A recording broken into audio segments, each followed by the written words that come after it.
Chapter 1: Little Green Men.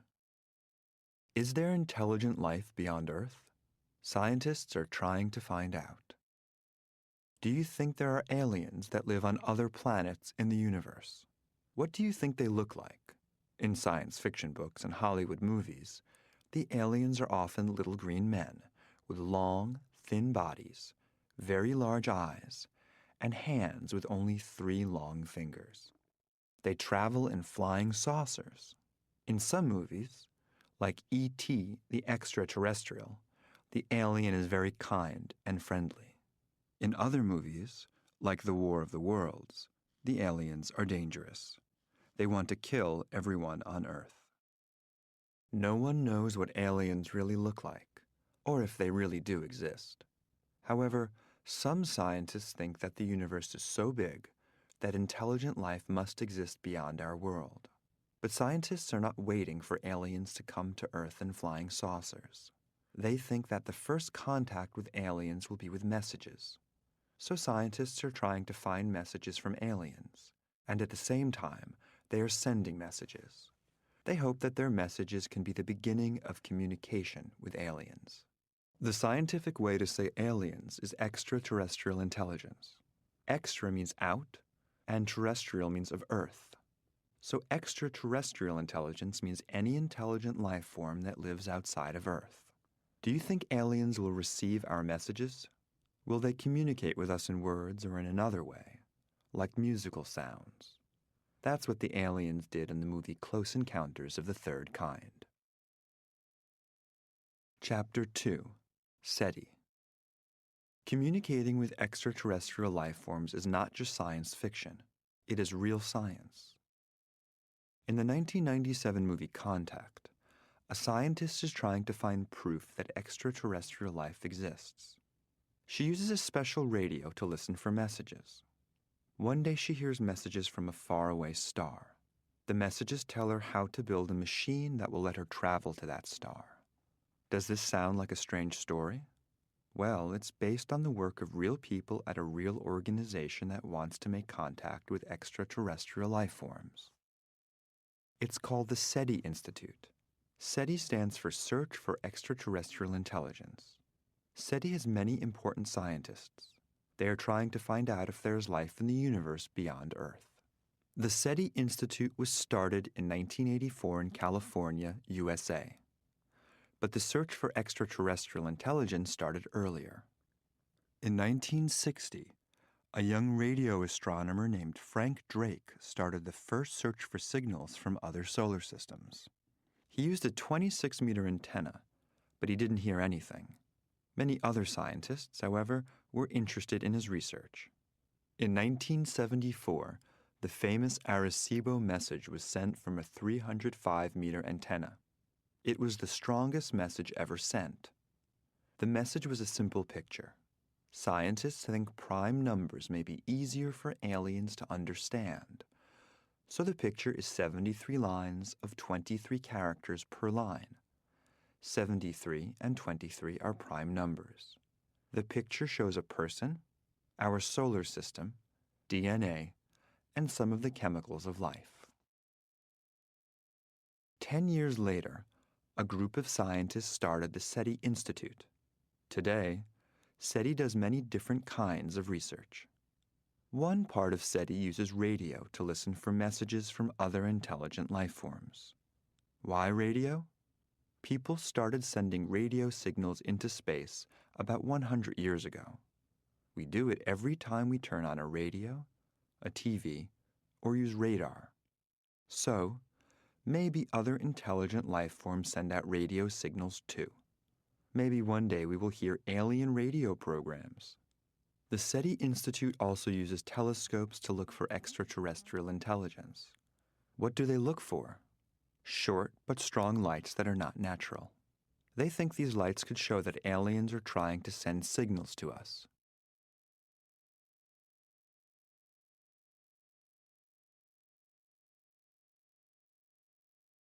Another part of SETI, the Carl Sagan Center, studies astrobiology, which is the study of life in the universe.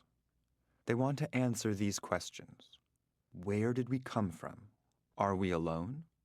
The Carl Sagan Center also researches habitability, if and how people can live in a place. They study different kinds of habitability on Earth, in very difficult places like the Arctic, Antarctica, the highest mountains, and the bottom of the ocean. They also research habitability in other places in our solar system. They want to find out if there are other planets where people could live. To do this, scientists from the National Aeronautics and Space Administration, NASA, fly into space, and they also use the world's best telescopes to look into space. Chapter 3: Travel Beyond Earth. The exploration of space continues. The job of NASA is to research and explore space. It was started in 1958. Only 11 years later, in July 1969, Neil Armstrong became the first person to walk on the moon. In 1977, NASA sent two spacecraft, Voyager 1 and Voyager 2, on a mission to explore the planets Jupiter and Saturn. These spacecraft are unmanned. They don't have any people on them. They found that Jupiter's moon Io has active volcanoes. They also explored the rings around Saturn and sent information that helped scientists understand them better. After exploring Jupiter and Saturn, however, Voyager 1 and 2 didn't stop. They have sent a lot of information back to Earth, and some of it is very interesting. Here is more information about the Voyager spacecraft. In 1989, Voyager sent the first color pictures of the planet Neptune. In the beginning, the Voyager spacecraft were going to explore only 2 planets for 5 years, but they have already explored all the large outer planets of our solar system and 48 of their moons. In 1990, Voyager sent the last pictures of our solar system.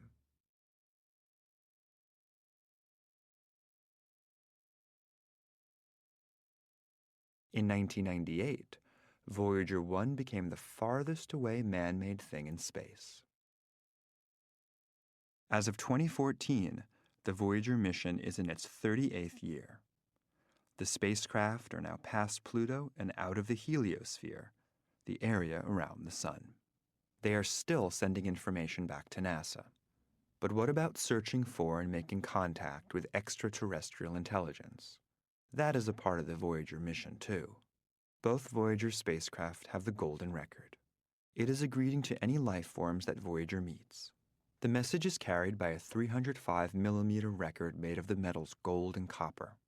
Scientists at NASA chose 115 pictures and many natural sounds, including bird songs, wind, and the sea. They put those things on the record to show what life on Earth is like. They also chose music from different countries and times and spoken greetings in 55 different languages. Of course, the United States isn't the only country to explore space and search for extraterrestrial life. Russian scientist Konstantin Tsiolkovsky researched building spacecraft as early as 1883. Research in Russia, and then the Soviet Union, continued, and in 1957, Sputnik 1 was the first satellite in space. The Soviet Union also had the world's first manned spaceflight. In April 1961, Yuri Gagarin, on the spacecraft Vostok, became the first man to travel in space around planet Earth. It took him 108 minutes. Today, Russia still has a space program. It is also one of the countries that work on the International Space Station. Maybe by working together we will find out if we are alone or if there is more intelligent life in the universe. Chapter 4: Is anyone home? How can you search for extraterrestrial intelligence while sitting at home? SETI wants the search for extraterrestrial intelligence to be open to everyone. So they found a way to help people join in. How? With a program called SETI at Home. Here's how it works.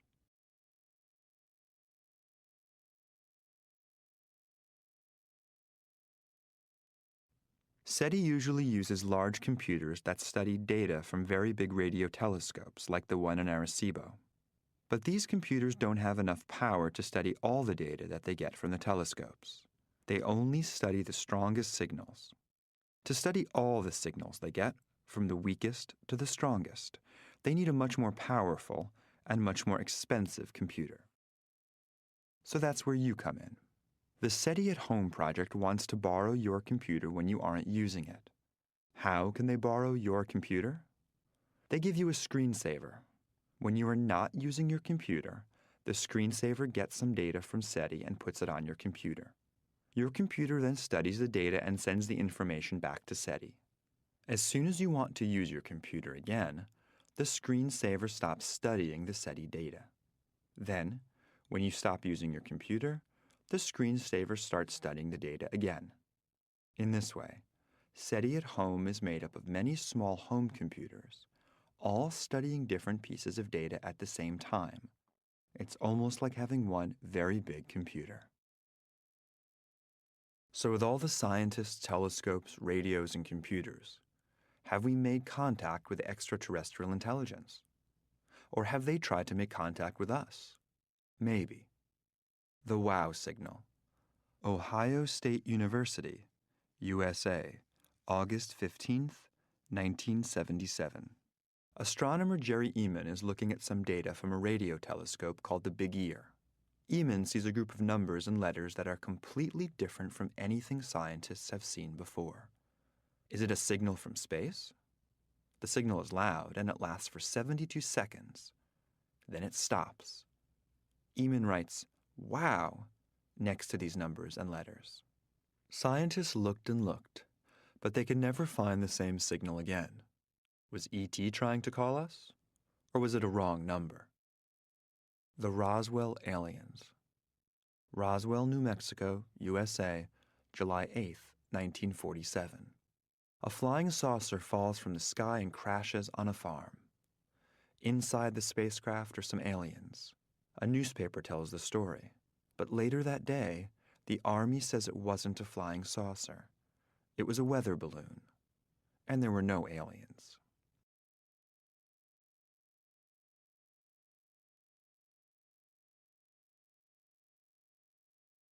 In 1978, Stanton T. Friedman, a scientist interested in flying saucers and aliens, talks to Jesse Marcel.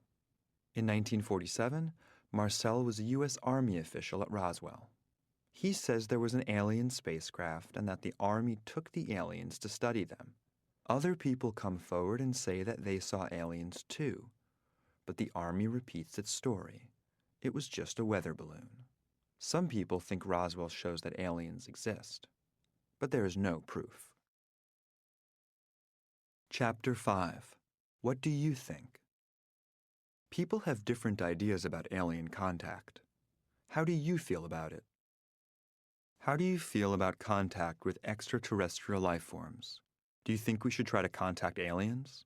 The famous scientist, Stephen Hawking, does not think it's a good idea for us to send messages into space or to answer messages from space. He thinks it might be dangerous for us. Do you agree? Think about this. You're watching the news on TV. The big story is that scientists have received a message from space. Do you think that's good news or bad news? Why? Now read these news stories. How do you feel about each one? Excited? Worried? Afraid? Interested? Or something else? 1. Scientists at SETI say they got some kind of message from space. It might be an intelligent message, but it might just be electrical signals. They don't know and can't find out. They will have to wait and see if another message comes. 2. Scientists at SETI say they got a message from space. They are sure that it is from an intelligent life form, but they can't read it. We may never know what the message says. 3. Scientists at SETI say they got a message from space. It is in a mathematical language, so we can read it. The message is, "Hello, Earth. We are coming to your planet."